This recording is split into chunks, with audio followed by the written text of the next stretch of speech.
করে। মানুষ তখনই আপনাকে পছন্দ করে না কারণ আপনি তাদের সুবিধা মতো আর নেই। মানুষ তার বর্তমানের উপরে আপনাকে পছন্দ করবে বা অপছন্দ করবে।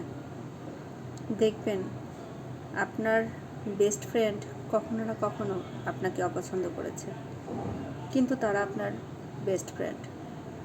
কেউ যখন আপনাকে অপছন্দ করবে আপনি সেটাকে ফ্রাস্ট্রেশন হিসেবে নেবেন না, কারণ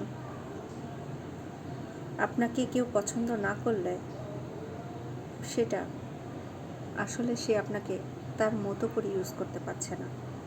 সেখানে আপনার একটা ভাবনার বিষয় আছে, আপনি নিজে আপনাকে কতটা পছন্দ করেন, আপনার ব্যবহার, আপনার আচার আচরণ, কথাবার্তা, আপনার কাজ, এগুলো নিয়ে আপনি কতটুকু হ্যাপি আছেন, আপনি কতটুকু মনে করেন যে আপনাকে পছন্দ করা উচিত।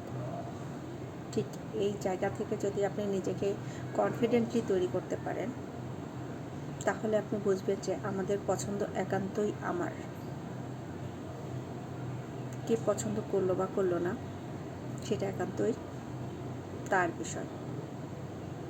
মানুষের অপছন্দটা নিয়ে কখনো নিজের মধ্যে ফ্রাস্ট্রেশন তৈরি করবেন না।